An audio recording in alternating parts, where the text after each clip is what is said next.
New ইয়র্কের জ্যাকসনের থেকে আপনাদের সঙ্গে আছে আমি খালেদ মহিউদ্দিন। বলা হয় রাজনীতিতে শেষ কথা বলে কিছু নেই। আসলে কথা আমরা আশা করি, আমরা দেখতে চাই রাজনীতিতে কে কার বন্ধু হচ্ছে, কে কার শত্রুতে পরিণত হচ্ছে। মাঠের রাজনীতি মোটামুটি এখন নির্বাচনমুখী, বিভিন্ন ধরনের জোট গঠিত হচ্ছে, বিভিন্ন ধরনের মোর্চাও হচ্ছে। তবে এই রাজনীতির এই মোর্চা বা নির্বাচনী আবহাওয়ায় প্রবেশ করার ক্ষেত্রেও নির্বাচন নিয়ে অনেকের মধ্যেই রয়েছে সংশয়। এইসব নিয়ে কথা বলার জন্য আজ আমাদের সঙ্গে রয়েছেন জামায়াতে ইসলামের আমির ডক্টর শফিকুর রহমান আমাদের সঙ্গে আজকে আছেন। তাকে আমরা স্বাগত জানাই। তিনি আমাদের সময় দিয়েছেন, তার এই চরম ব্যস্ততার মধ্যেও তিনি আমাদের সাথে যুক্ত হয়েছেন এবং অনেকগুলো বিষয়ে তিনি যুক্ত আছেন নানা রকম কারণে, তবুও আমাদের তিনি সাথে আছেন, সেজন্য তাকে আন্তরিক ধন্যবাদ ও কৃতজ্ঞতা জানিয়ে আজ আমাদের সাথে আরও থাকছেন শান্তিতে নোবেলজয়ী অর্থনীতিবিদ ডক্টর মোহাম্মদ ইউনুস। ডক্টর মোহাম্মদ ইউনুস, আপনাকে আমাদের অনুষ্ঠানে স্বাগত জানাই। আমরা আপনাকে খুব ধন্যবাদ জানাই আমাদেরকে সময় দেওয়ার জন্য। Thank you so much sir. আমি সরাসরি প্রশ্নে চলে আসি যে প্রফেসর ইউনুস, আপনি সাধারণত সাক্ষাৎকার দিতে চান না। অনেকে বলে থাকেন দেশি গণমাধ্যমে কথা বলতে আপনি স্বাচ্ছন্দ্য বোধ করেন না। এর কারণ হিসাবে কেউ কেউ বলেন আপনি প্রশ্নের মুখোমুখি হতে হয়তো পছন্দ করেন না, আবার কেউ কেউ বলেন কিছু না বলেও আপনি যে দুর্যোগের মধ্যে আছেন, বললে না জানি কি হতো। আপনার মন্তব্য একটু শুনতে চাই। বিপদের সম্মুখীন হব। আমি শুধু বিপদ থেকে দূরে থাকার জন্য এটা করছি, কারণ আমি চারদিকে বিপদের মধ্যে আছি। কাজে কথা না বলা এটা একটা নিজেকে রক্ষা করার একটা সুবিধা আর কি। যত কম বলা যায় ততই হয়তো ঝামেলা থেকে বাঁচবো। সম্পূরক প্রশ্ন করতেই হয়, নিজেকে কতটা রক্ষা করতে পারলেন প্রফেসর ইউনুস? পারলাম না তো, এত তো খালি বাড়ছে। এখন তো বড় কঠিন অবস্থার মধ্যে পড়ে গেছি। কিছুদিন আগে হয়তো খবর পেয়েছে এই মাসের মধ্যেই যে 12 তারিখে যে ঘটনা ঘটলো, যে আমাদের অফিসের মধ্যে ঢুকে গেল লোকজন, ঢুকে বললো যে এটা আমরা এখন দখল করলাম, এখান থেকে আমরা চালাবো। এটা কি ধরনের আবদারিকতা! আমরা পুলিশের কাছে গেলাম, বললো যে আমরা এই ব্যাপারে কিছু করতে পারবো না। কাজেই তারাও কিছু করলো না। তো আমরা যাবোটা কোথায়? পুলিশও কিছু করবে না, ওরাও জবর দখল করার জন্য ছুটে আসবে, আমাদের আইন কানুন কিছুই মানবে না। আর আমাদের একটা প্যানিক সৃষ্টি করলো আমাদের পুরো অফিসের মধ্যে। যত লোকজন আছে, বিশেষ করে মহিলা সহকর্মী যারা আছে, তারা খুবই ভীত সন্ত্রস্ত হয়ে গেল যে কি কারবার, কি হলো এটা। কাজে সমস্যার পরিমাণ বাড়ছে, কমছে না। সমস্যা পরিমাণ বাড়ছে, কমছে না। আমি একটু পিছনে আদালতে আপনার বিরুদ্ধে রায় ঘোষণার পরে আপনি একটা প্রতিক্রিয়া দিয়েছিলেন। সেই প্রতিক্রিয়া আপনি বলেছিলেন যে বাংলাদেশের একটি কথায় আপনি এরকম বলেছেন যে বাংলাদেশের প্রতিটি নাগরিককে অন্যায়ের বিরুদ্ধে এবং গণতন্ত্র এবং মানবাধিকারের পক্ষে এক কণ্ঠে কথা বলার আহ্বান জানায়। অনেকে এইটাকে দেখছেন হচ্ছে এরকম করে যে আপনি গণতন্ত্রের পক্ষে লড়াইয়ে সামিল হতে বলছেন। প্রশ্ন কেউ কেউ করছেন, প্রশ্ন উঠছে, আপনি কি এইসব মামলা মোকদ্দমা থেকে মুক্তি পেতে এই সরকারেরই পরিবর্তন চাইছেন? খালেদ, তুমি কি গণতন্ত্রের বিরুদ্ধে নাকি? হঠাৎ এটা নিয়ে তো চিন্তিত? আমি গণতন্ত্রের কথা বললাম আমার জন্য, তুমি তো বলে আমিও তো, তুমি বলবো যে আমিও তো আছি। কাজে আমাকে পৃথকভাবে বলতে হচ্ছে কেন? আমরা সেটাই বলতেছি। কাজে আমরা কেউ গণতন্ত্রের বিপক্ষে না, সবাইকে স্মরণ করিয়ে দেওয়া যে আমরা সবাই গণতন্ত্রের পক্ষে, মানবাধিকারের পক্ষে, আমরা ন্যায় নীতির পক্ষে, রুল অফ লর পক্ষে। এইগুলো না থাকলে জাতি হিসেবে আমরা টিকে থাকবো না তো। কাজে যখনই মনে হচ্ছে যেগুলো এখন ফরেন ওয়ার্ডস হয়ে গেছে, তাতে মনে হবে যে আমাদের সমাজ হিসেবে আমাদের দায়িত্ববোধ অনেক বেড়ে গেল। এগুলোকে প্রতিষ্ঠিত করা, সোচ্চার করা, মুখ ফুটে বলা, এটা সবাইকে বলতে হবে, মুখ ফুটে বলতে হবে। আমার বিরুদ্ধে অভিযোগ হলে আমি বলছি না বলে, আপনি বলছেন না কেন? একবার বলে এখন তোমার প্রশ্নের সম্মুখীন হয়ে গেলাম। অনেকে বলছেন না, আপনি তো শতবার শতমুখে গণতন্ত্রের কথাই বলবেন, আমাদের সবারই বলা উচিত। কিন্তু প্রশ্নটা এমন ভাবে তোলা হচ্ছে যে আপনি আসলে আপনার রায় ঘোষণার পর আপনি বলছেন গণতন্ত্রের কথা, মানবাধিকারের কথা। অনেকে বলছেন যে এই কথা কি আসলে যেহেতু ব্যাপারটা আপনার উপরে আসলো তখনই আপনি আসলে বললেন কিনা, নাকি আপনি আসলে বলতে চানও না, আপনি আগে যেরকম বলছেন? হতে পারে, মুখ যখন বন্ধ থাকে কোনো কথাই বলা হয় না। এখন যখন মুখ খোলার সুযোগ হয়েছে, সামনে ক্যামেরা নিয়ে দাঁড়িয়ে আছে, মাইক্রোফোন দিয়ে দাঁড়িয়ে আছে, কথা বলছি, কাজে মনের কথাটা বললাম আর কি। যেটা মনে ছিল, বলা হচ্ছিল না, সেটা বললাম। এটা আমার ধারণা এটা সবারই মনের কথা, সেটাকে প্রকাশ করা। তারাও চায় যে তারা বলুক, আমি বললে তাদেরও মনে সাহস আসে যে উনি বলছেন যখন আমরাও বলতে পারবো।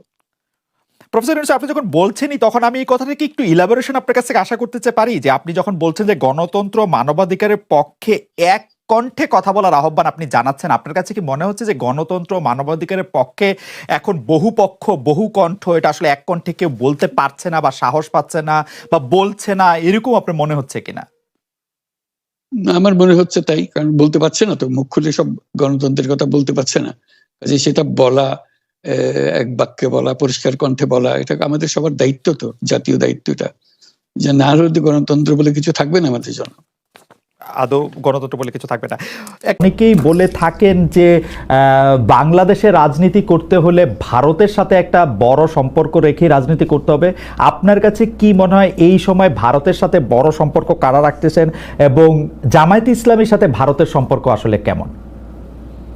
প্রথম কথা হলো যে রাজনীতি কার জন্য? রাজনীতি আমার মাটি এবং মানুষের জন্য।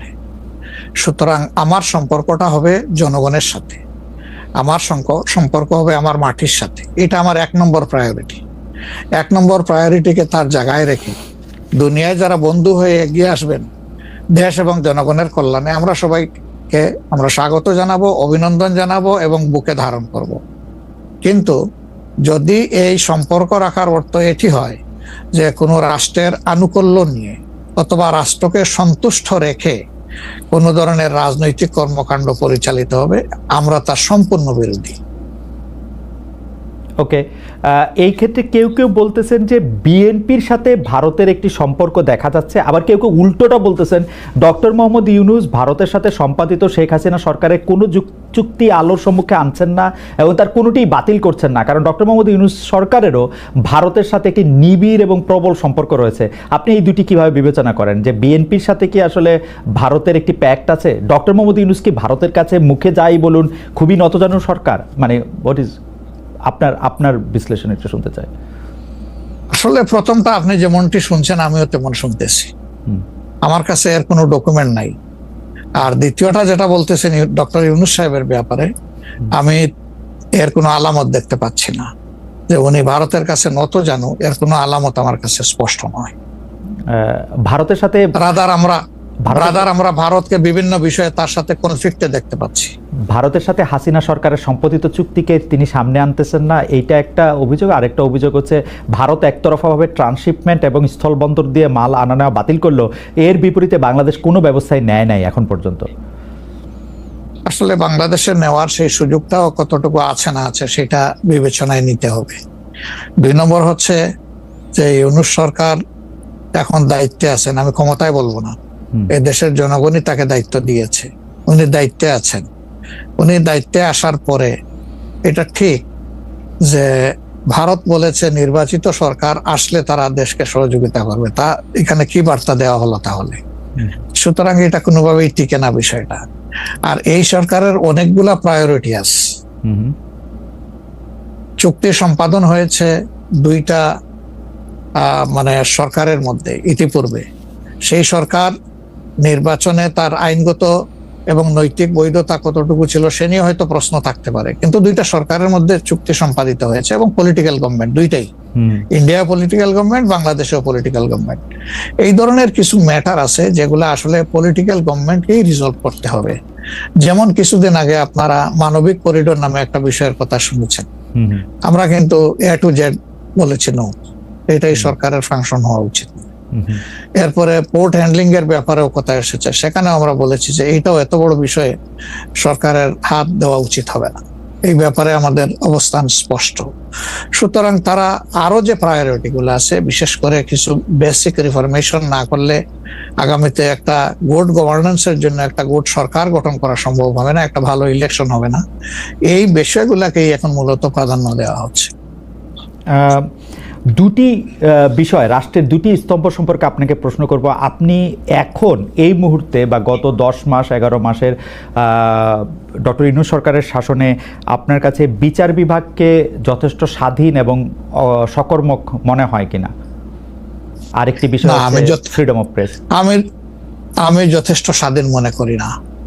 যতদিন পর্যন্ত বিচার বিভাগ সম্পূর্ণভাবে আলাদা না হবে নির্বাহী বিভাগ থেকে, ততদিন পর্যন্ত এটাকে স্বাধীন বলা যাবে না।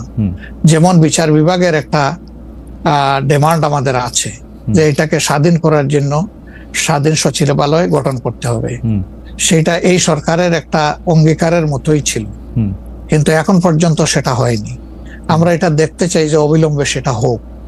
যদি স্বাধীন সচিবালয় কায়েম নাই হয় তাহলে বিচার বিভাগ স্বাধীন হবে কিভাবে? নির্বাহীর অধীনে থাকে তো বিচার বিভাগ স্বাধীন হতে পারে না। এমনিতে আমরা সারা দেশে যে বিচার আদালতগুলি দেখি বা আমাদের যে আপিল আদালত অর্থাৎ হাইকোর্ট বিভাগ এবং আপিল ডিভিশন যে রায়গুলি এই পর্যন্ত দিয়েছে বা দিচ্ছে, আপনার সাথে তো সারা বাংলাদেশের সবাই কানেক্টেড। আপনার কাছে কি মনে হয় যে তারা স্বাধীনভাবে কাজ করতে পারছে, নাকি নির্বাহী বিভাগ আওয়ামী লীগ সরকারের মতোই বা পূর্ববর্তী অন্য রাজনৈতিক সরকারের মতোই প্রভাব বিস্তার করেই চলছে? ইউনূস সরকারও আসলে সুপ্রিম কোর্টের পজিশনটা আমার কাছে আমি প্রথমে আনতে চাই। এখন যিনি প্রধান বিচারপতির দায়িত্বে আছেন, তাকে তার পারফরমেন্সকে আমরা যতটুকু পর্যবেক্ষণ করার সুযোগ পেয়েছি, আমাদের মনে হয়েছে তিনি তার বিবেক এবং তার স্বাধীন চেতা মানসিকতার জায়গা থেকেই তিনি পারফর্ম করছেন। হাইকোর্টের যেহেতু অনেকগুলা বেঞ্চ, সেখানে পার্সন টু পার্সন ডিফারেন্স হতেই পারে, কিন্তু আলটিমেটলি বিচার তো যাবে শেষ পর্যায়ে সুপ্রিম কোর্টের হাতে। এই জায়গাটাকে অতীতের যে কোনো সময়ের তুলনায় আমাদের কাছে বেটার মনে হচ্ছে আপাতত। ভবিষ্যতে তারা কি করবেন সেটা এখনই অগ্রিম বলা যাচ্ছে না। ওকে।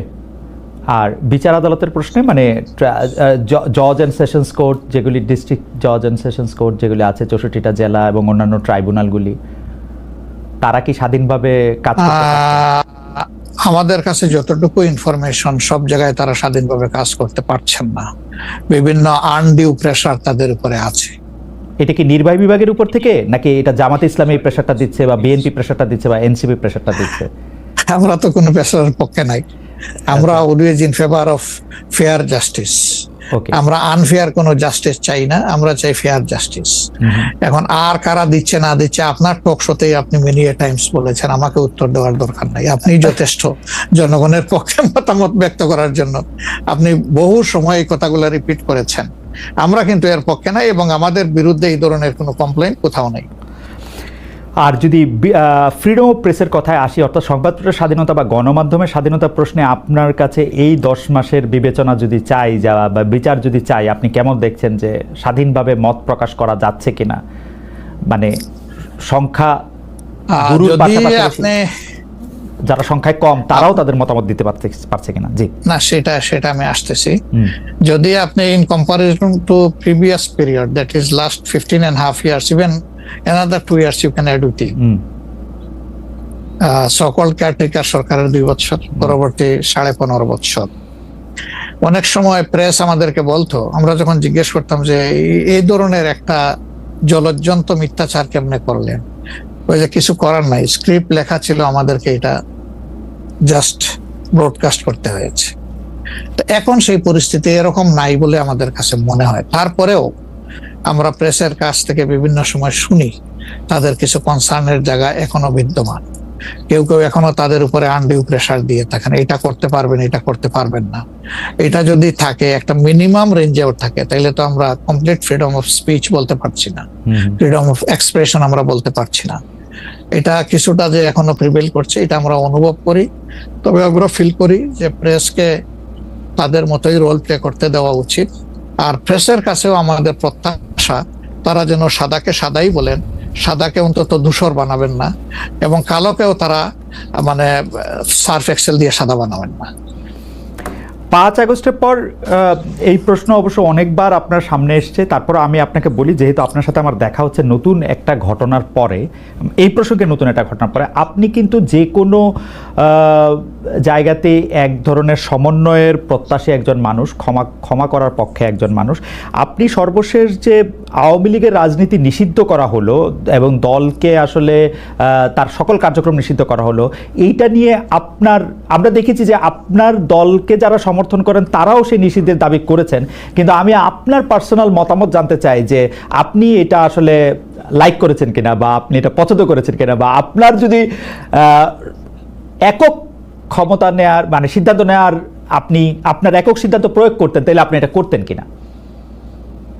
দেখেন, এখানে অনেকগুলা বিষয়। আমাকে ইদানিং ফরেন মিশনের যারা বাংলাদেশে আছেন, এনভয় বা আপনার রাষ্ট্রদূত যারা আছেন তারাও জিজ্ঞেস করেন যে ন্যাশনাল রিকনসিলিয়েশনের একটা জায়গা থাকা উচিত কিনা। আমি বলি অবশ্যই উচিত, তবে বিষয়টা হলো যে আমাদের ওন্ড গুলা একদম তাজা, ট্রমা গুলা এখনো মেন্টাল এবং ফিজিক্যাল ট্রমা এখনো বিদ্যমান, হাসপাতালের বেডে এখনো রয়ে গেছে ইনজিওর্ড পার্সন গুলো। শহীদ পরিবারের অনেকেই তাদের আপনজনের লাশও এখন পায় নাই, লাশের সন্ধান বা কবরের সন্ধানও পায়নি। সো এটা একদম তাজা একটা বিষয়। যেমন আমরা যদি সাউথ আফ্রিকার কথা ধরি, তাহলে ডিকেডস আফটার ডিকেডস এটাকে হিলিং করতে, রিকনসিলিয়েশনে আনতে সময় লেগেছে। অতএব মিনিমাম একটা সময় দিতে হবে। আওয়ামী লীগের ক্ষেত্রে কি হয়েছে, তাদেরকে নিষিদ্ধ করা হয়নি, তাদের কার্যক্রমের উপরে মানে নিষেধ আরোপ করা হয়েছে, তারা ফাংশন গুলা করতে পারবেন। 15.5 বছর তো তারা সুযোগ পেয়েছিলেন এই দেশে ফেয়ার ডেমোক্রেসি, তারা চাইলে কিন্তু কালচার করতে পারতেন এবং ইতিহাসে স্মরণীয় হয়ে থাকতে পারতেন। কিন্তু আসলে আপনিও তো তাদের অনেক কর্মকাণ্ডের প্রতিবাদ করেছেন অত্যন্ত জোরালো ভাবে। আগের আপনার ঠিকানা থেকে, বর্তমান ঠিকানা থেকে, সব জায়গা থেকে আপনি যেখানে যখন ছিলেন আপনি করেছেন। কেন করলেন? এই জিনিসগুলো অ্যাকসেপ্টেবল ছিল না, এই জন্যই তো করেছেন। তো তারা তো 15.5 বছর মানুষকে তাদের কোনো ডেমোক্রেটিক এবং পলিটিক্যাল রাইট দেয় নাই, জাস্টিস পাওয়ার রাইটটাও তারা স্ন্যাচ করে নিয়েছিল। এই ধরনের সবগুলা রাইটই তো কার্যত তারা কেড়ে নিয়েছিল। আপনি যদি প্রেসের কথা বলেন, এখন তো অ্যাটলিস্ট যখন তখন যাকে তাকে প্রধান উপদেষ্টাকে একটা কথা বলেছে ঢুকাই দাও, মামলা একটা দিয়ে তাকে সাথে সাথে ঢুকাই দাও, এই কাজ তো এখন হচ্ছে না। আয়নাগরের ঘটনা তো এখন একটু হইতেছে। মাননীয় আমির, একজন ইউটিউবার আছেন সাব্বির, তাকে জেলে দিয়ে দেওয়া হয়েছে প্রধান উপদেষ্টাকে কি জানি বলছে। না আমি বলতেছি সেটা, আমি বলছি যখন তখন হচ্ছে না, ঘন হচ্ছে না, 2-1টা কেস হইতেই পারে, এটা এক্সেপশন। কিন্তু আগে তো এটা ছিল প্র্যাকটিস এন্ড র্যান্ডম, এটা কিন্তু এখন হচ্ছে না। তারপরে আপনি দেখেন যে আয়নাগরের যে বিষয়টা, মানুষকে ধরে নিয়ে ঢুকাই দাও, হোয়ার অ্যাবাউট কেউ জানে না, তার ফ্যামিলি জানে না যে মানুষটা বেঁচে আছে নাকি মরেই গেছে। যদি মরে যায় তার কবর কোথায়, আদৌ জীবনে দেখবো কিনা তার কবরটা, সেটাও তো প্রশ্ন। এরকম তো ঘটনা ঘটেছে। এবং যাদেরকে আয়নাগরে নেওয়া হয়েছে তারা কিন্তু সবাই ফিরে আসেননি, তারা অনেকেই এখনো আমরা জানি না তারা কোথায় আছে, আদৌ বেঁচে আছেন কিনা। তো এগুলা তো এখন হচ্ছে না। বায়বীয় মামলা যেটা বলা হয় সরকারের পক্ষ থেকে, এখন সরকারের পক্ষ থেকে সেরকম মামলা নেই। এখন মামলা হচ্ছে পলিটিক্যাল যারা বিভিন্ন পার্টিজ আছেন তারা, সেই ক্ষেত্রে এক এক দলের এক একটা দৃষ্টিভঙ্গি। আমাদের দৃষ্টিভঙ্গি হচ্ছে যে ফর ফেয়ার জাস্টিস কমপ্লেইনটা পুরো অ্যাট্রোসিটি করেছেন যারা এটার পারপিটেটর, তাদেরকে ডিরেক্ট যারা আছেন তাদেরকে বাদ দিয়ে আমরা কোনো মামলায় কাউকে আসামি করিনি। এই জন্য আমাদের মামলায় শত কোনো আসামি নেই। অন্যান্য সংস্থার বা দলের বা অথরিটির থাকতে পারে। তো এই জিনিসগুলোর কিছুটা হলেও ডেভেলপমেন্ট হয়েছে, কিন্তু আরো অনেক হওয়ার প্রয়োজন আছে এবং সুযোগ আছে। এই ক্ষেত্রে আমি শুধু একটা লাইন করে একটু বোঝার জন্য, যে মানে আওয়ামী লীগ নিষিদ্ধ করা হয় নাই, আওয়ামী লীগের কার্যক্রম নিষিদ্ধ করা হয়েছে, দুইটার মধ্যে তফাৎ কি আসলে? মানে তারা মানে কি করতে পারবে আর কি করতে পারবে না, মানে একজন আওয়ামী লীগ কি করতে পারবে এখন? মানে আমার একটা আন্ডারস্ট্যান্ডিং হচ্ছে আওয়ামী লীগ নিষিদ্ধ, তা আপনি বলতেছেন না দুইটার মধ্যে একটু তফাৎ আছে। তফাৎটা কি আসলে? দেখেন, নিষিদ্ধ তো আমাদেরও করা হয়েছিল, তাই না? এবং একবার না, আমাদের এই সংগঠনের জন্মের পরে দফায় দফায় আমাদেরকে নিষিদ্ধ করা হয়েছে।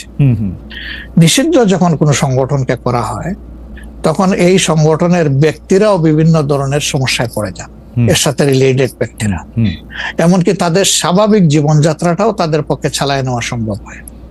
তারা যদি সমাজের কোনো ক্রিমিনাল ব্যক্তি নাও হয়ে থাকেন তবুও তাদের উপরে সমস্যা আরোপ হয়েছে। কিন্তু যখন কার্যক্রম নিষিদ্ধ থাকবে তখন ওই পলিটিক্যাল কার্যক্রম গুলা ছাড়া বাকি জীবনের সবই তো তারা করতে পারবে, করছে তো। আচ্ছা, তারা তো এই দেশ ছেড়ে সবাই তো আর চলে যাননি, সবাইকে জেলেও ঢুকানো হয়নি। এইটা একটু পরিষ্কার হয়েছে। জনাব যুদ্ধাপরাধের মামলায় জামাত নেতা এটিএম আজহারুল ইসলাম খালাস পাওয়ার পর আপনি একটি সংবাদ সম্মেলনে বলেছেন, জামায়াতে ইসলামী বা তার কোনো নেতাকর্মীর মাধ্যমে কেউ ক্ষতিগ্রস্ত হয়ে থাকলে তার কাছে নিঃশর্ত ক্ষমা চাই। এই ক্ষমা প্রার্থনায় কি ৭১ মুক্তিযুদ্ধের সময়টাও আছে কিনা সেটা সেদিন আপনি স্পষ্ট করেননি, আজকে এটা স্পষ্ট করবেন? মানে আপনি, অনেকেই প্রশ্ন করছেন যে জামায়াতের মাননীয় আমির ক্ষমা কিসের জন্য চাইলেন, মানে ৪৭-এর পর থেকে শুরু করে আজকে পর্যন্ত, শুধু ৭১ না, ৪৭-এর পর থেকে শুরু করে আজকে পর্যন্ত আমাদের দ্বারা যত মানুষ যত জায়গায় কষ্ট পেয়েছে, কেউ যদি ক্ষতিগ্রস্ত হয়ে থাকে, সেই মানুষগুলো তাদের সকলের কাছে আমি বিনা শর্তে ক্ষমা চেয়েছি। কেন ক্ষমা চেয়েছি? আমরা মানুষ, ইন্ডিভিজুয়াল মানুষ যেমন ভুল করতে পারে, মানুষের সমষ্টি একটা দলেরও বিভিন্ন ভুল সিদ্ধান্ত থাকতে পারে। কোনটা ভুল কোনটা সঠিক ইতিহাস এটা নির্ধারণ করবে। আজকে যেটাকে ভুল বলা হচ্ছে, কালকে এটাই হয়তো সবচেয়ে বড় সঠিক হিসাবে প্রমাণিত হবে। আর ইতিহাসের পালা বদলে রাজনীতিতে সবাই জিতে না, কেউ জিতে কেউ হারে। আমরা আদর্শবাদী একটা দল, আমরা বিশ্বাস করি আমরা মানুষ, ভুলের ঊর্ধ্বে নই। আমাদের দ্বারা, আমাদের সহকর্মীদের দ্বারা মানুষ বিভিন্ন ক্ষেত্রে কষ্ট পেতে পারে, ক্ষতিগ্রস্ত হতে পারে। আমি সব কিছুর জন্য কোনো শর্ত আরোপ না করেই মাপ চেয়েছি। ওকে, মানে ৪৭ এবং থেকে মাপ চাওয়ার মধ্যে কোনো পরাজয় নাই, লজ্জা অবশ্যই নাই। ৪৭ থেকে আজ পর্যন্ত যে কোনো কিছুর জন্য মানুষ আপনাদের কাছ থেকে যদি কোনো ধরনের আঘাত পেয়ে থাকে, তার জন্য আপনি দুঃখ প্রকাশ করেছেন বা ক্ষমা চেয়েছেন। এর ভিতরে সব ঢুকে গেছে, কোনো কিছু বাদ নাই। ওকে, এভরিথিং ইনক্লুডেড। আচ্ছা, এবং এটা আনকন্ডিশনাল, মানে অ্যাপোলজি দিয়ে আনকন্ডিশনাল পার্ডন সিক করেছে। এইটা কি ডক্টর শফিকুর রহমান, আমি আসলে যেহেতু আপনার সঙ্গে আমার মানে নানা সময় কথা বলার সৌভাগ্য হয়েছে, মানে পর্দার বাইরে পর্দার ভিতরে, সেটা আমি জানি বলেই আমি আমার প্রশ্নটা করছি যে আপনি যে ৭১টাকে এই ৪৭ থেকে আজ পর্যন্ত একসাথে বললেন, এর কি কোনো বিশেষ কারণ আছে নাকি? মানে না না না না না না, কোনো বিশেষ কারণ নাই। আমার মানবিক মূল্যবোধের জায়গা এবং আমার দায়িত্বের জায়গা থেকে বলেছি, অনুভূতির জায়গা থেকে, দায়িত্ব এবং অনুভূতির জায়গা, বিশেষ কোনো কারণ।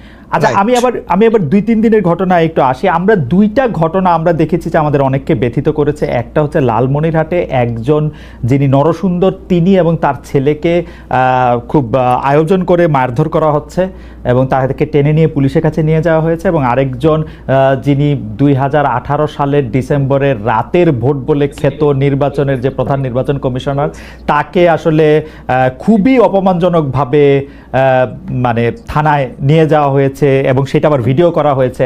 মানে আমি সাধারণভাবে যেটা বুঝি, আপনি আমাকে শাস্তি দিতে পারেন, আপনি আমাকে মৃত্যু দিতে পারেন, কিন্তু মানুষ হিসাবে আরেকটা মানুষকে অসম্মান করার অধিকার যে আমাদের নাই, এইটা কি মানে মানে নাকি এইটা আমাদের আছে কারণ তারা একটা খারাপ কাজ করেছিল, এরকম কি?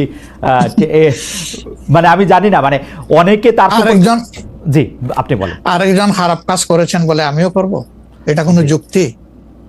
আমি আরেকজনের খারাপে কষ্ট পেলাম, ক্ষতিগ্রস্ত হলাম, এখন আমি সেম অথবা ওয়ার্স দেন দিস আরো খারাপ কিছু করলাম তার সাথে, সেটা কি কোনো মানবিক আচরণ বলে গণ্য হবে? নিশ্চয়ই না। তবে দেখেন, আমরা এটাকে কখনো সমর্থন করি না, কিন্তু পরিবেশ, প্রেক্ষাপট, স্থান, কাল, পাত্র, মানুষ কোনো জিনিসকে যখন লাইক করে না, তখন প্রকাশ্যে হয় তার প্রতিবাদ করে, না হয় মনে মনে ঘৃণা করে, অথবা সে শক্তি থাকলে প্রতিরোধ করে। এই 3টা স্টেজ থাকে, এটা হাদিসের ভাষা অনুযায়ী। তো এই অবস্থায় আমরাও তো ভিজিবল সেরকম প্রটেস্ট অনেক ক্ষেত্রেই করতে পারি না, কিন্তু আমরা এগুলাকে মনের দিক থেকে সাপোর্ট তো করি না, আমরা বরঞ্চ মনে করি যে এগুলা আরেকটা অপরাধ। ডেফিনেটলি সিইসি যিনি ছিলেন, তিনি তো একজন মানুষ, তিনি এই রাষ্ট্রের একজন সিভিল সার্ভেন্টও ছিলেন এবং উঁচু পর্যায়ে তিনি দায়িত্ব পালন করে তিনি রিটায়ার করেছেন। তিনি নিশ্চয়ই কাজ ভালো করেন নাই, অনেকগুলা খারাপ কাজ করেছেন। সেই সময়টা জনপ্রত্যাশার এগেনস্টে গিয়ে করেছেন, সত্য তথ্যের উপর না থেকে অসত্য তথ্য তিনি তার সংস্থা থেকে বলেছেন, সেগুলো সব খারাপ। তো তার জন্য তো আদালত আছে, কিন্তু আদালতে যাবেন, আমি তাদেরকে আদালতে নিয়ে যাই, আইনের আওতায় নিয়ে যাই, কিন্তু আইন আমার হাতে আমি তুলে নেবো কেন? এটা তো কোনো অবস্থায় আমরা সমর্থন করবো না। এই জন্য আপনার স্মরণ থাকার কথা, 5 তারিখ রাত্রেই আমরা ঘোষণা করেছি যে ব্যক্তিগতভাবে আমরা কারো উপর থেকে কোনো প্রতিশোধ নেব না এবং আমরা নেইনি। আমাদের 2-1টা ব্যতিক্রম ঘটনা ঘটেছে, আমরা